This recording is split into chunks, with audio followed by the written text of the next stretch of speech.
Hi friends, welcome to Skyflare Networks. Tirumala Tirupati Devasthanam అంటే మనందరికీ ఒక పవిత్రమైన స్థలం.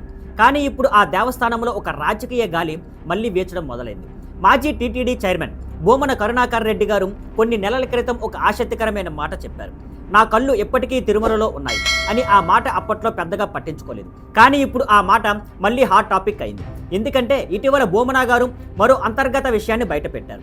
కోయంబత్తూరు ఆధారంగా ఉన్న జీ స్క్వేర్ అనే రియల్ ఎస్టేట్ కంపెనీ తమ ప్రాంగణంలో ఆలయం నిర్మించాలనే ప్రతిపాదన టీటీడీకి ఇచ్చిందని ఆయన ప్రకటించారు. ఇది సాధారణ సమాచారం కాదు ఫ్రెండ్స్. ఇలాంటి ప్రతిపాదనలు టీటీడీ చైర్మన్, బోర్డు సభ్యులు, కొద్దిమంది టాప్ అధికారులకు మాత్రమే తెలిసే విషయాలు. మరి బోమన గారు ఇది ఎలా తెలుసుకున్నారు? ఇప్పుడు అందరి నోట ఒక్క మాట, టీటీడీలో ఇంకా వైసీపీ అనుచరులే ఉన్నారా? ఇదే సమయంలో కొత్త టీటీడీ బోర్డు పెద్ద ఎత్తున రీఫార్మ్ ప్రారంభించింది. గత వారంలోనే 45 మంది ఉద్యోగులు తొలగించబడ్డారు. ఇందులో కొందరు నిర్వాహక నియమావళిని ఉల్లంఘించారని సమాచారం. మరోవైపు బోమన గారు మాత్రం ప్రస్తుత బోర్డుపై విమర్శలు ఆపడం లేదు. గోశాల సమస్యల నుంచి క్యూలైన్ మేనేజ్మెంట్ వరకు ప్రతి చిన్న అంశాన్ని రాజకీయంగా మారుస్తూ ప్రస్తుత చైర్మన్ బిఆర్ నాయుడుపై విమర్శలు గుప్పిస్తున్నారు. కానీ అసలు ప్రశ్న ఇంకా మిగిలే ఉంది. టీటీడీలోని ఈ సెన్సిటివ్ సమాచారం బయటకు ఎలా వస్తుంది?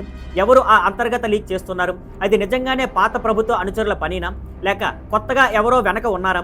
ఇదే విషయం మీద పూర్తి వివరాలు, రాజకీయ అనుసంధానాలు మరియు అంతర్గత సమాచారం తెలుసుకోవాలంటే మా ఛానల్ని ఫాలో అవ్వండి. See you on Skyflare Networks. Thank you for watching. Please like, share and subscribe.